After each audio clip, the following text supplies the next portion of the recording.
हम ये चाहते हैं इस शो को देखने वाले जितने यूथ है, यंग है, वो ये भी जाने कि हाँ यहाँ पे कहीं कथक भी है, जो हमारा भारत की सभ्यता, भारत का डांस। ये कथक को यहाँ बहुत अच्छा रिप्रेजेंट। दोस्तों नमस्कार, मैं हूँ शैलेंद्र सिंह और आप देख रहे हैं हमारा यूट्यूब चैनल शब्द शैलेंद्र सिंह। आज हैं हमारे साथ शुभम तिवारी, जो कथक के इंटरनेशनल आर्टिस्ट हैं, युवा हैं और इसी उम्र में इनका एक रिकॉर्ड भी है जो गिनीज बुक में दर्ज है। क्या रिकॉर्ड है वो और कैसे इन्होंने उसको बनाया, साथ ही साथ इनका कथक में सफ़र कैसा रहा। आज के दौर में, शुरुआती दौर में अगर कथक की हम चर्चा करें तो हमारे गुरु जो होते थे वो पुरुष आर्टिस्ट, मेल आर्टिस्ट ही होते थे, लेकिन बाद में इस क्षेत्र में लड़कियों की एंट्री हुई और बहुत सारे जो डांसर्स थी वो फिर लड़कियां होने लगी। अब इस दौर में जब लड़के डांस करते हैं तो उनको भी समाज एक तरीके से शुरुआती, जिसको हम कहते हैं ना कि वो जब आप नए नए स्कूल में जाते हैं तो रैगिंग होती है, तो एक तरीके से समाज भी ऐसे आर्टिस्ट की रैगिंग भी करता है। क्या अनुभव रहा शुभम का और कैसे उनकी यात्रा शुरू हुई, हम आपको सुनवाते हैं उनकी बातचीत के ज़रिए। सबसे पहले तो आपका बहुत बहुत स्वागत है। धन्यवाद सर, नमस्कार। जैसा होता है कि मेल आर्टिस्ट ही थे जी, फिर बीच में लड़कियों का दौर बढ़ा जी। आपने जब कथक सीखना शुरू किया, कैसे शुरू किया और कैसे उधर गए और फिर आगे क्या परिस्थितियां रहीं? सर, मेरा कथक सीखने का जो मेरा रुझान रहा, पहले मैं ऐसा, मतलब मेरे पिताजी ब्राह्मण हैं, तो घर में संस्कृति का बहुत माहौल रहा, तो मेरा रुझान था कि मैं भी उस प्रथा को बढ़ाऊं, क्योंकि कथक में कथा कहे सो कथक कहावे, story teller known as a Kathak dancer. तो कथक की जो बात है, जो भी अपनी कहानी है, वो भावों के द्वारा आती है। तो पिताजी मतलब पूजा पाठ करते थे और मुझे ये था कि मैं लखनऊ में रहता हूँ और मेरे लिए बहुत बड़ी बात थी, तो पिताजी ने मुझे कथक केंद्र लखनऊ में मेरा दाखिला करवाया, जहाँ से मेरा कथक सीखना शुरू हुआ। तो वहाँ से मेरी जर्नी स्टार्ट हुई। पहले तो ये हुआ कि परिवार को और मेरे जो भी रिश्तेदार नातेदार हैं, बहुत से लोगों को लगा कि कथक सीख रहे हैं तो शायद थोड़ा गर्लिश डांस फॉर्म होता है, ऐसा होता है। उनके अलग अलग, क्योंकि वो उस घराने से नहीं रहे, वो नहीं समझ पाए कि संस्कृति की चीज़ें कैसी रहती हैं, कैसी होती हैं। तो वो मुझे समझाने में बहुत समय लगा और जब मेरी अचीवमेंट्स और जब मेरी उनको प्रमोशन उनको समझ में आया, तो फिर वो सारे शब्द चेंज हो गए और वो प्रमोट करने लगे। मेरे माता पिता और मेरे भाई ने कभी मेरा साथ नहीं छोड़ा, उन्होंने हमेशा साथ दिया कि आप जो कर रहे हो करते रहो और आपसे मेरा नाम हो रहा है, इस तरीके से। और आज उसी की एक मतलब कि बहुत बड़ी मेरी उपलब्धि, जिसको कहते हैं, मैंने पाई। Guinness book of world record में अपने प्रदेश, अपने देश का नाम रोशन करके, मतलब 1 मिनट में 130 कथक के चक्करों को लगाकर मैंने अपना नाम Guinness book of world record में दर्ज कराया। और आपको जान के बहुत खुशी होगी सर कि अपने कथक को, अपने भारतीय धरोहर को, मैंने इस नृत्य को सिर्फ भारत में तो किया ही किया, साथ में मैंने चीन, दुबई और आपका साउथ अफ्रीका और केन्या जैसे देशों में भी उसका प्रचार प्रसार किया। और क्या नाम है, मैंने ये भी रियलाइज किया कि हमारी भारतीय परंपरा को हमारे देश में ही नहीं, विदेशों में भी कितना उसको मानते हैं, कितना उसको समझते हैं, कि मतलब पब्लिक टूट पड़ती है कि ये मतलब कि शास्त्रीय नृत्य और क्या, मतलब कि मैथमेटिक्स क्या, उसका बीट्स कैसे, उसको घुंघरू से एक एक बोलों को निकासी करना, उसको समझाना। तो वो मेरे लिए बहुत सौभाग्य की बात रही कि अपनी भारतीय परंपरा को मैं देश में ही नहीं, विदेशों में भी फैला रहा हूँ। साथ में मैं आपको बताना चाहूँगा कि भारत की में आपका जो दूरदर्शन है, दूरदर्शन ग्रेडेड कलाकार भी मैं हूँ, मतलब उस वहाँ से भी मुझे उपाधि मिली है।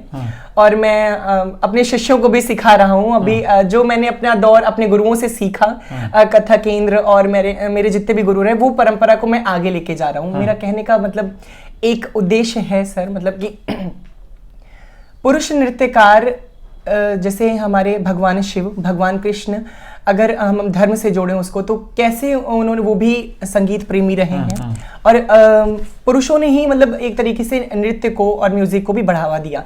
साथ में स्त्रियों ने बहुत सहयोग किया, वो भी हमेशा से अव्वल रही हर चीज़ों में। तो मुझे उस परंपरा को बढ़ाने में उतना ही मतलब अच्छा लगता है कि आगे आने वाली पीढ़ी समझे, जाने और प्रेरणा ले कि अगर ये भारतीय परंपरा है तो उसको हमें आगे लेके जाना है। अच्छा, आप फिल्मों में भी कोरियोग्राफ करते हैं। हाँ जी। कैसा अनुभव है, कुछ बताइए, किन किन फिल्मों के लिए किया हाल आपने? ही में मतलब मैं एक टीवी रियलिटी शो था डांस दीवाने, जिसमें मुझे माधुरी दीक्षित मैम के साथ नृत्य करने का सौभाग्य मिला। उससे 2-3 दिन पहले मुझे उनको साथ में ऐसा कंबाइन करके कि हम कुछ सेट करते, तो मुझे असिस्टेंट कोरियोग्राफी करने का भी सौभाग्य मिला। उनसे बातें करने का बहुत सारी उनसे सीख मिली, क्योंकि वो भी क्लासिकल ट्रेन कथक डांसर हैं। तो उनके जो विचार रहे, उनकी जो उस समय की वो कैसे सीखी और कैसे वो उनका बॉलीवुड में एंटर किया उन्होंने, तो उनकी बातें जानी और मैंने अपने आप को सोचा कि अच्छा ऐसे बढ़ावा मिला कथक को। और आज कहीं ना कहीं मैं उनको भी एक बहुत प्रेरणा का वो मानता हूं, क्योंकि बॉलीवुड में कथक को लाना इट मींस घर घर तक आपके वो मैसेज पहुंचाना कि कथक क्या है। पहले गुरुओं में तो पहुंचा जाता, बट वो एक मंच तक ही सीमित रहता था। पूरा देश प्रदेश उस तरीके से गली गली कूचे में नहीं जान पाता था। टीवी ही एक ऐसा माध्यम रहा जिससे वो फैला, प्रचार में आया, और उससे मैं थोड़ा सा उनसे प्रेरित हुआ कि एटलीस्ट हमारा भारतीय परंपरा इस तरीके से आगे बढ़ रहा है। जी। जो वर्ल्ड रिकॉर्ड है जी जी उसको थोड़ा और समझाइए कि 1 मिनट में जो 130 चक्कर हैं जी जी वो पूरे होते हैं या कैसे कथक के चक्कर अलग होते हैं कुछ? हमारे कथक में 1 मिनट में 130 कथक का जो स्पिन का जो चक्कर का रिकॉर्ड रहा वो मैंने बनाया। और मतलब मैं आपको बताते हुए बहुत खुशी हो रही है मुझे कि भारतीय परंपरा कथक नृत्य में जो चक्कर एक बहुत मेन पार्ट है, मतलब बहुत ही सुंदर पार्ट है। उसमें 1 मिनट में मतलब कि मिनट में नहीं, मतलब कि जब आप चक्कर लेते हैं तो उसको 360 डिग्री आपको कंप्लीट करना रहता है, आपको घूम के उसी जगह पे आना रहता है। तो उसमें जब मैंने पहले अभ्यास करना अपना खुद का शुरू किया, तो मैंने 1-2 साल रियाज किया चक्कर पे। पहले 100, फिर 150, ऐसे 1000 की आज दिन में टारगेट है, मुझे 1000 करना है, ऐसे कर करके पहले तो मैं 2-3 बार नहीं सही बैठा, नहीं हो पाया मेरा। फिर मैंने किया कि अब मुझे अब मिनट में करना है, अब मिनट में करना है। तो मैंने टाइमर सेट किया कि जितना पहले थक जाते तो मेरे पैर में, मतलब आपको मैं विश्वास नहीं मानेंगे, पस भर गया था। मुझे लगा था कि अब शायद नहीं हो पाएगा। और मैंने मेरी एटलीस्ट 10 to 12 वीडियो नहीं सेलेक्ट हुई। और जब वहां का उनकी टीम आई मुझसे मिलने, मुझे लगा ये मिलने आ रहे तो मतलब कुछ ना कुछ बात है। और फिर मुझे थोड़ा सा लगा कि नहीं, क्या पता हो जाए। फिर उन्होंने मतलब अंबेडकर पार्क में 2019 में मैंने ये रिकॉर्ड बनाया। तो तकरीबन 700-800 लोग होंगे जो उनके लोग भी थे और नॉर्मल पब्लिक भी थी, जिनके सामने ये ओपन एयर में ये रिकॉर्ड बना। तो मैंने उस चक्कर को लिया और मुझे विश्वास नहीं कि हो पाएगा कि नहीं हो पाएगा, बट वो ईश्वर पे हो गया। और फिर वो बहुत प्राउड मोमेंट रहा मेरे लिए। आगे क्या देखते हैं अभी? और जो चुनौतियां आपके सामने थी, एक मेल आर्टिस्ट के रूप में लोग कहते थे कि आप घुंघरू बांध के कैसे डांस करोगे, अब उन लोगों का व्यवहार कैसा है जो आलोचनाएं करते थे?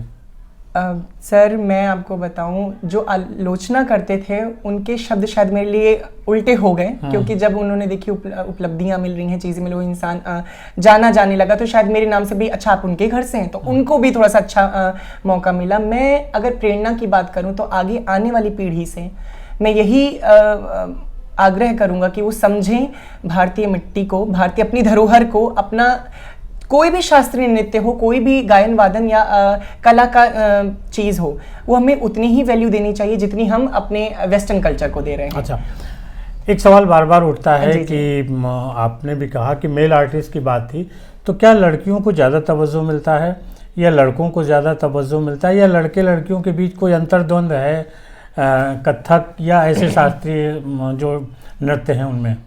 जब मैंने सीखना शुरू किया तो पूरे कथक केंद्र में सिर्फ लड़कियां रहती थी, और जब एक लड़का करता था तो थोड़ा सा अट्रैक्शन मिलता तो था सर, बट ये रहता था कि मैं अकेला पड़ जाता, तो मुझे कहीं कहीं परफॉर्मेंसेस में नहीं रखा जाता कि अब आप अकेले पड़ जा रहे हो तो फिर आप कैसे एडजस्ट कैसे करोगे। उनकी कोरियोग्राफीज होती थी, कैसे मंचित किया जाएगा, कैसे लगाया जाएगा लाइन से, जो भी था।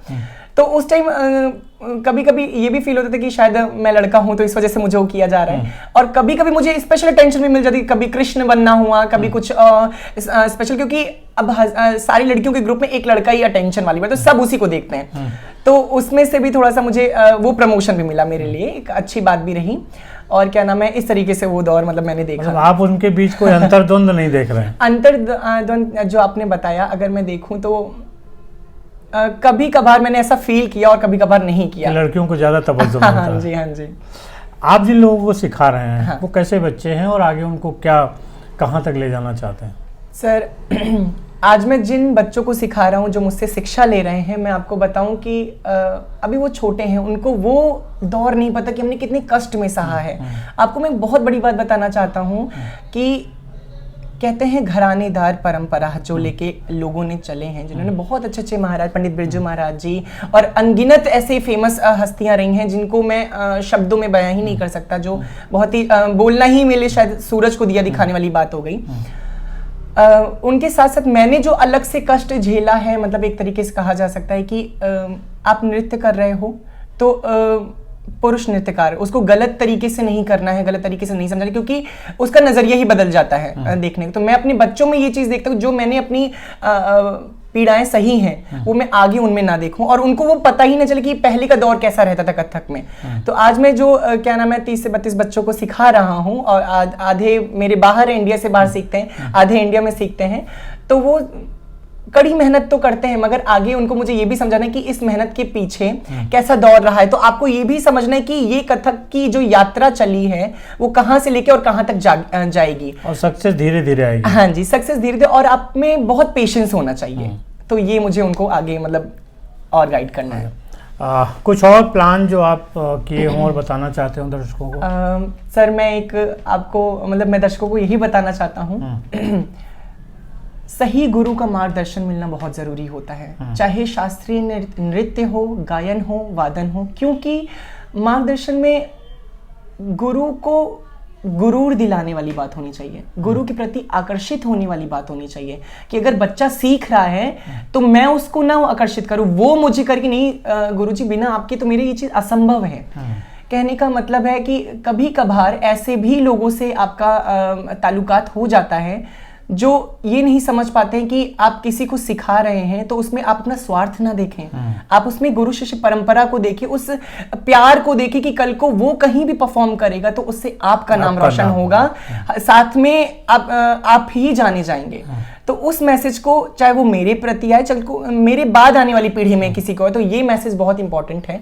तो गुरु का सम्मान और गुरु का नाम, जी जी, शिष्य जब भी आगे बढ़ेगा तो उसके गुरु का नाम भी होगा, क्योंकि अल्टीमेटली लोग पूछते हैं कि आपने सीखा कहाँ से है। जो भी नृत्य कलाएं हैं, शास्त्रीय संगीत है, इन सब में ये परंपरा है कि लोग शिष्य से ज़रूर पूछते हैं कि आपने ये कहाँ से हासिल किया है, आपको कहाँ से मिला है। तो चाहे अनचाहे दोनों तरीके से गुरु का नाम तो आगे होना ही है, तो गुरु को उस भाव से और शिष्य को भी उसी भाव से इसको ग्रहण करना चाहिए। जी जी बिल्कुल। बहुत शुक्रिया शुभम आपका, आप ऐसे ही बढ़ते रहिए, हम लोगों का शुभकामनाएं आपके साथ हैं। और साथियों आपका भी बहुत शुक्रिया, धन्यवाद कि आप इतने लंबे समय तक हम लोगों के साथ जुड़े हुए हैं, हम लोगों को देखते हैं, हमें लाइक, सब्सक्राइब और शेयर करते हैं, जिससे हम ज़्यादा से ज़्यादा लोगों तक पहुँच सकते हैं। शुक्रिया, धन्यवाद।